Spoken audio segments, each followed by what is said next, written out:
In 1976 in Fire Island, a restaurant on the Pine side of the island refused to serve a drag queen. She was from the Cherry Grove side, which at the time was a much more liberal and artistic place. And when her friends found out, a group of them decided to all get into drag and ride a water taxi over to the Pines as a sort of drag invasion. One of the original drag queens who was there in '76 was Bob Rose Levine. The invasion, as it's called, is now an annual event where drag queens come in from all over to recreate this.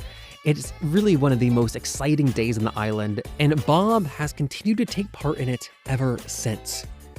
Bob first came to Fire Island in 1955, almost 70 years ago, and he has become a fixture of the island. I also think of him as something of a history keeper since he's been a consistent presence through the island's many, many changes. There was no electricity. There was no lights. You had candle lights. There was no fancy washing machines or showers. You had to pump the water if you wanted to take a shower. It was a place where you could hide away.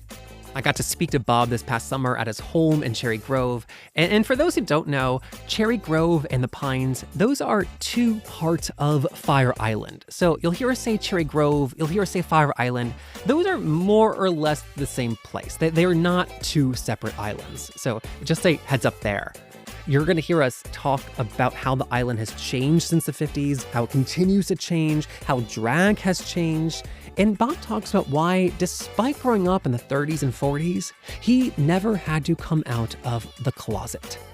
I'm Jeffrey Masters, and this is LGBT Q&A with Bob Rose Levine.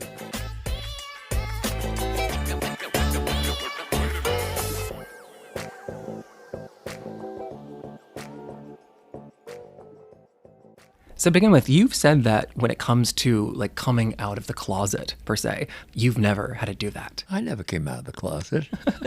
So that strikes me as incredibly rare for the time. Like, when were you born?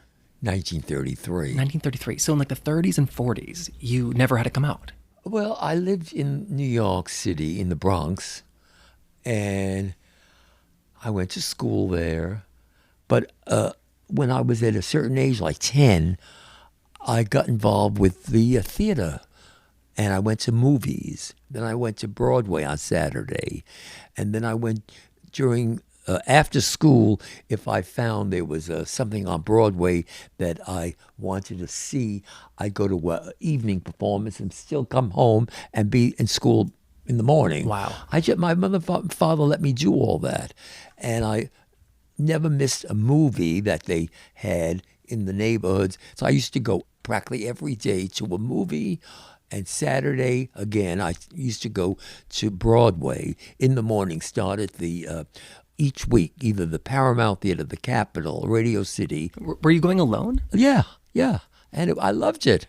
And I used to tell them in my class, they wouldn't believe me because I was the only one in the class that had so much exposure to outside of the neighborhood. You know, they all stayed in the neighborhood. They played baseball, or the stoop ball, or whatever they did. And I did my own thing. And what age range was that?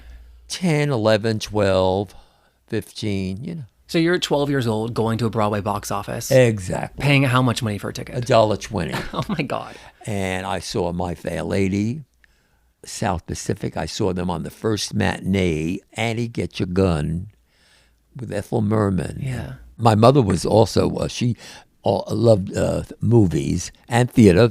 We were 4 boys in the family. And I used to be like the one to take care of making dinner, or my grandmother would come over and help us. But we had theater in our family. Yeah. So were you like the quote unquote like gay brother of the 4? Yes, but I had 2 other gay brothers. Oh, my God.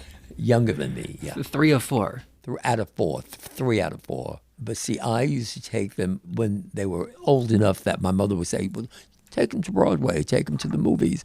And they followed my lead. Wow.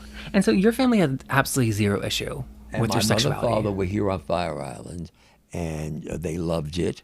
And they we never had a problem. That's incredible. But I mean, in your like world and community, was that unusual or was that totally normal? Well, I I don't know because I never had a problem with it, and other people might have, but they didn't. In those days, you didn't talk about it. And when I started to go to work, I always had a good job, and I bought the best clothes, and I had the best look. I had a big job for 14 years that I left, and then I went into my own business. I was a buyer for stores around the United States, and I had a buying office. And so in New York City, like, were you going to like where was like the center of gay life? Like, was it like the West Village back then? Well, there was gay life all around, but mostly the village. And then, And were you going out there? yeah, I went to the village at night. I mean, I went to gay bars. There were gay restaurants in the 50s, and there was Company, Country Cousins, other places in the village. And if you want to go to a gay restaurant, it was filled with people. It was exciting. And today you don't. There's no gay restaurants. Every place is gay, straight. It doesn't matter anymore. Yeah.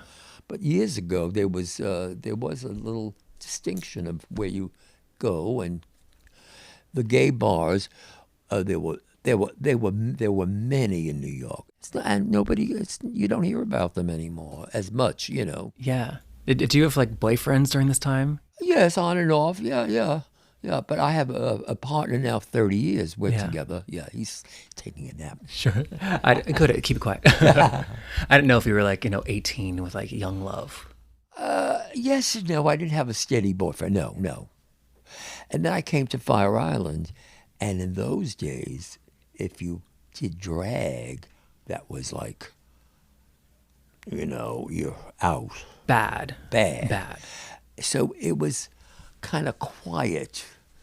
Yeah. Because when I came to Fire Island, it was all executive men, mostly good looking from 30 to 50. Nobody was older.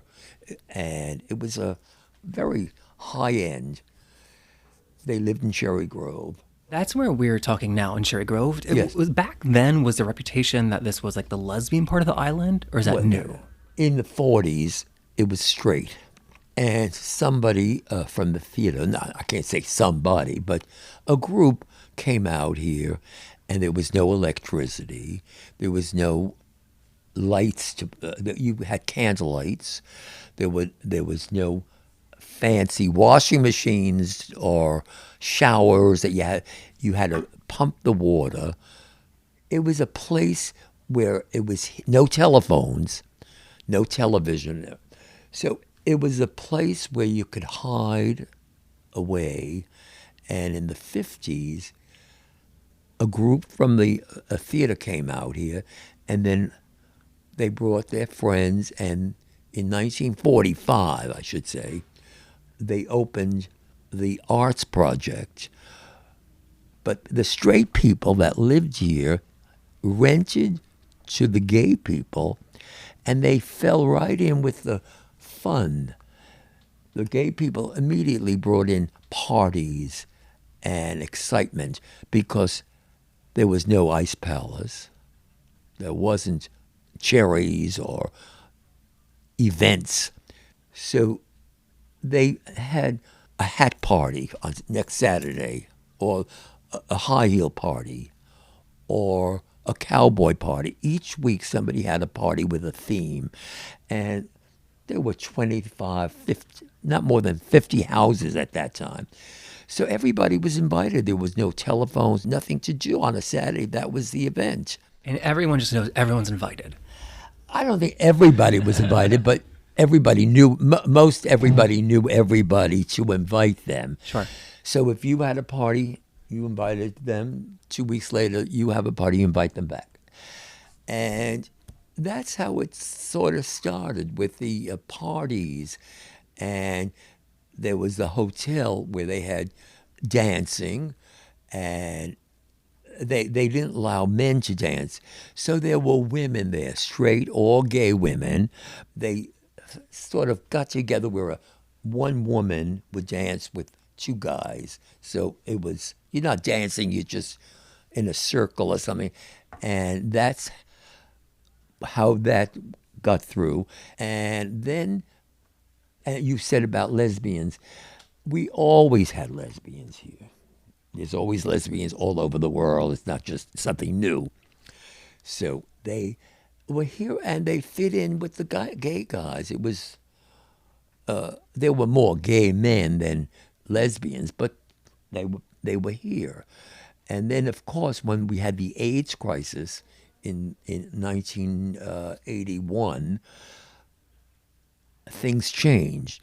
We used to have the Monster and the Sea Shack, and people would come from all over the island. There'd be a line from the ferry right to the restaurants. You couldn't get in. It was just so busy. And then the minute the New York Times had that article in the paper about AIDS, things stopped. That was I think, like the 41 homosexuals has illness or something. That line. Yeah. That stopped, and it was like the faucet turned off, and we felt it. There were no people from outside of the community, and they thought they're going to catch it. Then the year after, the one place burnt down, and things changed, and then men died. And then the girls started to buy houses. We had girls here before, lesbian, but they bought houses, and it was more prominent. And just to clarify, are you saying that there was always gay and straight people on the island, but during like the AIDS crisis, they cleared out, and that's when the Fire Island became predominantly gay? No. Oh, okay. No. The straight people they always owned houses here. We still have a lot of straight people that live here all summer because they enjoy the activity that we have to offer, and they don't have that kind of lifestyle. Wow. Neither do we. If you went to the mainland, what would you do? You don't have this kind of lifestyle, do you? No. It happens here, but the traffic stopped. But a lot of people were dying each week, 5, 6, 8 people. It was terrible. And you were out here every summer for that. I missed a day out here. I think you first came out in 1955. Yes. What was that first trip like? Well, it took 45 minutes on the boat. That's the first thing. We had one grocery store open. You brought food. And we had a gas stove with a gas tank. And it was very basic. I remember it became famous that people would make what they call fairy pudding. I haven't made it. I'm going to make it again. It's a tuna fish with cream mushroom soup, peas. It's like a pudding. Okay. And that was the dinner. Everybody made fairy pudding. I have to bring it back. Okay. Not that it's okay. It's tasty, but I mean, that's almost 70 years ago. Yes. Did you feel like a connection to this place like right away? Yes, because when I came out here, I was invited by a friend, and he was already friendly with the group that gave the parties. And the minute I came out here, that night we went to a party, and we met people. And then they had shows out here, and I went to a show the next night, and I met the people at the cocktail party the night before. I said, they're in the show, so I want to be in a show. So I got into a show, and then I got involved in the community. Oh, I see. And that's how it started, And so you were performing it. Did you start drag that first show? Like, when did that begin? I was in drag because most people were in drag, even the straight people. The husbands got in drag, and it was funny. It was frumpy drag. It wasn't glamour. And I didn't have a wig. I went to Woolworths, and I bought a Skein and Beyond, and I made a wig out of it. I borrowed an old drapery as a cape. I borrowed a pair of shoes, but you put it together, and it worked. And that was the norm back then, very Yeah. DIY drag. Oh yeah, that's the normal. Yeah. I mean, you're talking about doing drag like in a show, but you also like do your own solo shows, and you've done those performances. Well, that didn't happen until 1971. Oh. I performed in every show that they had from 1955 until 71 and then some. But I had a very good pianist, and he put the show together for me. And so I had my first solo show with 6 boys, but it was still my show. And it was great. In that show, were you singing live at that Yes, point? I never sang. I never did a. You've never lip synced in your Well, life. I did but not. That's not my. I'm not known to lip sync. No, you're a singer. Yeah, I only lip synced maybe twice or 3 times when I was doing a duet with somebody else who didn't sing and we didn't have a pianist. But other than that, I do my own singing. Yeah, Amazing. And so 71, like what did your drag look like back then? it was glamorous because I was a buyer and I had the taste, and I didn't like frumpy drag. And I was already singing solos. So I had friends out here, they would do my hair, makeup, and I had designer friends who would say, I'll make you a dress. Or at that time, I was the buyer, and the designers on 7th Avenue who came out here knew who I was. And they said to me, they came over to me in the showroom, do you need a dress for next Saturday night for your show? Oh, yes. So they made a dress. They gave me a sample. I was a little thinner then. I could fit into the sample size. Return it on Monday. Oh, you're borrowing like fashion. That's how Nancy Reagan started. Oh my God. You must have been, I mean, not to throw shade in the other girls, but you must have been like a leg and a whatever above everyone else with looks. Absolutely. I have pictures I could show you. Yes, yes. Wow. And so what were some of those like songs you were singing in those solos? Well, the first song I sang was Rose of Washington Square. See, all these posters are all old song sheets. So that's to let you all know, my living room walls on Fire Island, floor to ceiling, are all framed posters of old music sheets. Yeah, I can read like a rose with a broken stem, Yeah. the red rose rag, Right. rose sweet rose, Yeah. the rose of my heart. So Martin Kraft gave me the song "Rose of Washington Square," which is Fanny Bryce did. It's right up there behind the stack there, and he changed the words to "Rose of Cherry Grove fame," and that's kind of my theme song of Fire Island, and it just Amazing. developed. I've got those Broadway vampires lashed to a mast. I've got no future, but I wanna pass. I'm Rose of Washington Square. Martin Kraft's lyrics. They call me Rose of Cherry Grove. We didn't have lip sync, and we didn't have the stereo and the sound systems that they had. We didn't have the electronics. So when I started, you had to sing your own song or with a piano player or whatever. Those who performed, they would dress in a little frumpy drag, old lady wig, just kind of to be in drag. That was the style. Nobody was glamorous. Yeah, Like when the invasion started, yeah.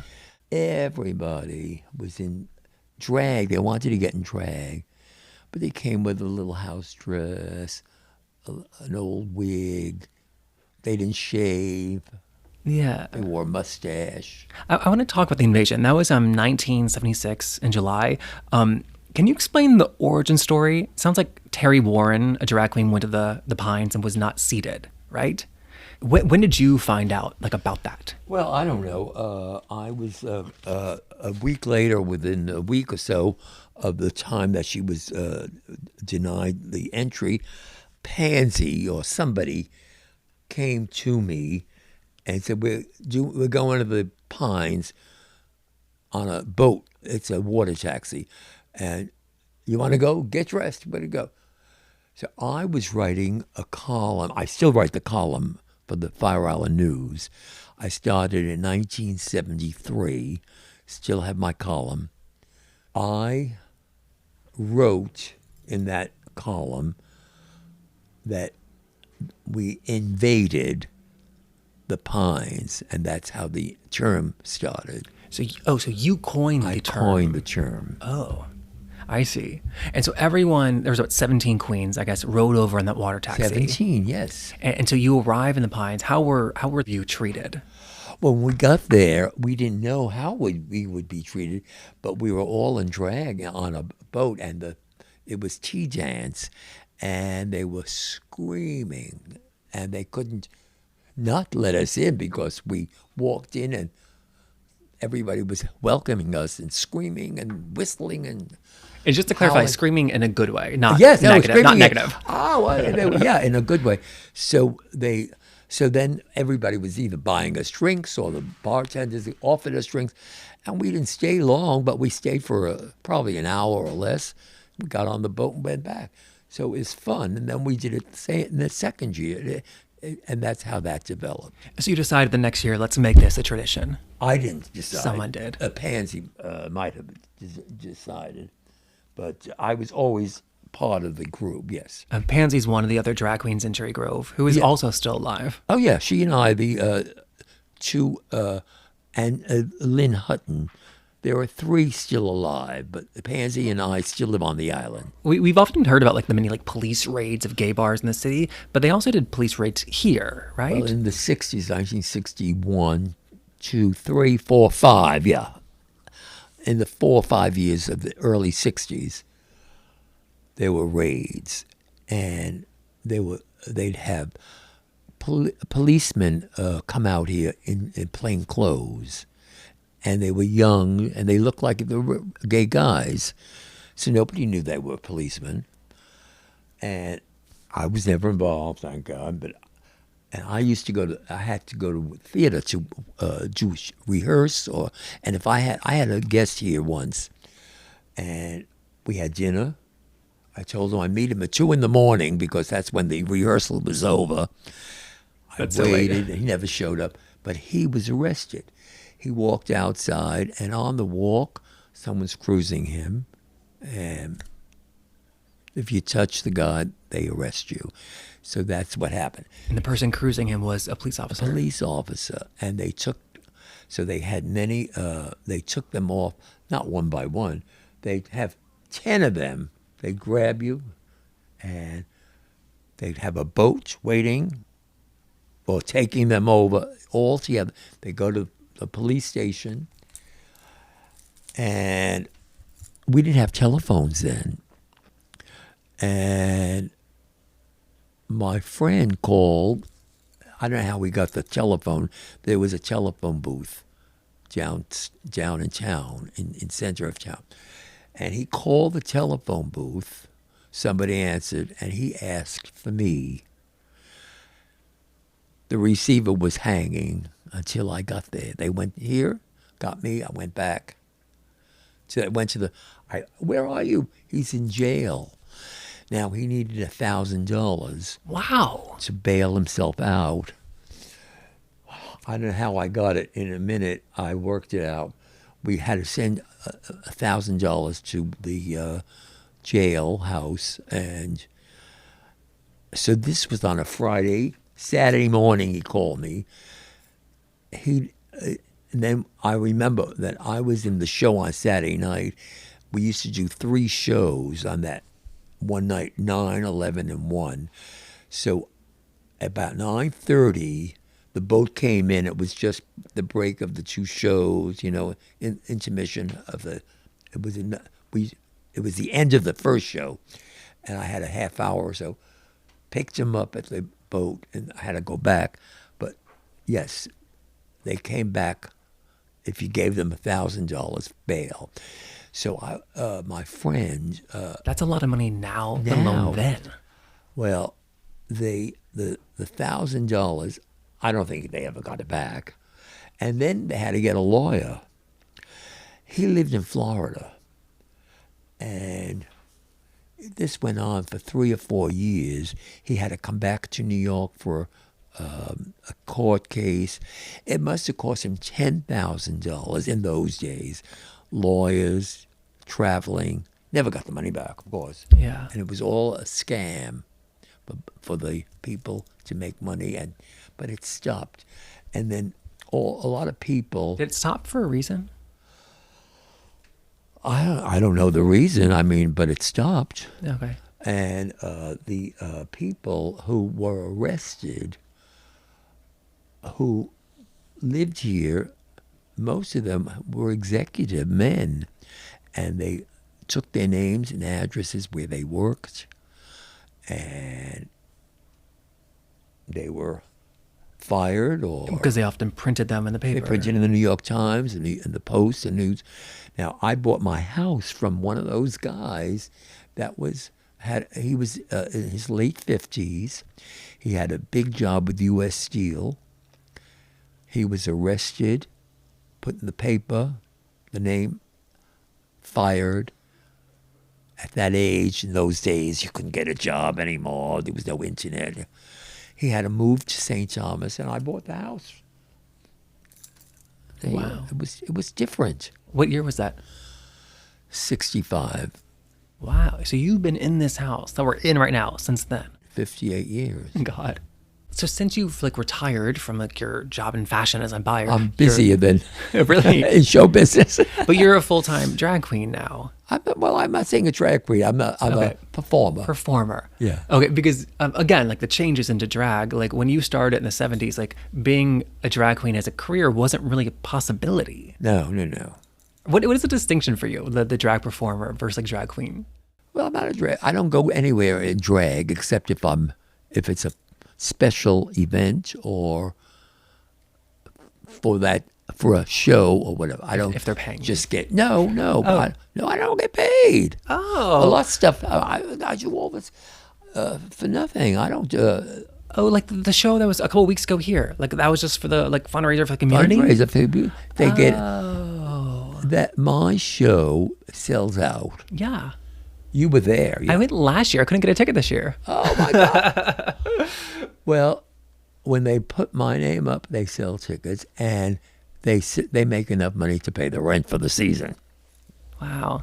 So yeah, I don't get paid. Oh, amazing. I mean, you're 90 years old. Yeah. Do you worry about when you one day can't come out here? No, because I'm not gonna. I don't know. I'm not worried about it. I'm still going. I'm lucky that nobody people my age are not doing what I do, Not at all.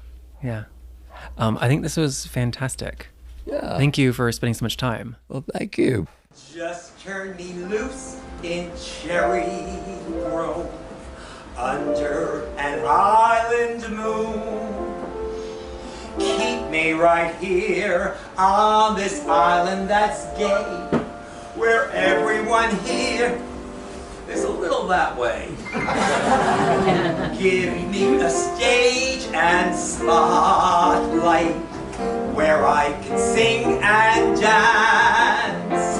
Give me a script with a musical theme, and you'll see a show starring Rose Levine.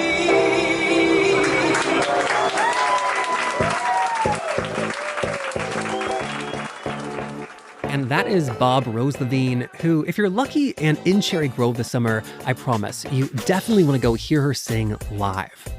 Then next week, we're back with Mia Yamamoto. She was born in 1943 in a Japanese internment camp in Arizona during the war, and she is still a practicing criminal defense attorney in Los Angeles. When I was working in the juvenile court, I remember representing trans kids. And I remember looking at them and thinking, they got kicked out of their house when they were 12, 13, because the parents didn't like the way they dressed. it's just so tragic and so sad. And these kids are so brave. The thing that struck me was these kids are coming out 13, 14 years old, something I had absolutely no way that I would have ever been able to do. That I would have mustered the courage to stand up and say, I want to wear a dress. And I don't care what happens. That's Mia Yamamoto, and that will be coming out next week. And then, as always, if you enjoyed the show, please help us to spread the word by posting about us on social media and or by texting 1 or 2 or 10 of your friends about the show. It truly is one of the biggest and best ways to help us grow. And if you do that, come and tag us. We're on social media at LGBTQpod. I'm also on there at JeffMasters1. Thank you so much to everyone who has been doing that. And also thank you to everyone who has signed up for our Substack. We are an independently produced podcast, and we really could not make the show without your support. So if you want to and are able to help support our show, joining our Substack is the best way to do that. So there is a link in our show notes to that. Thank you so much to everyone who has joined us there. All right, I'm Jeffrey Masters. I will see you next week.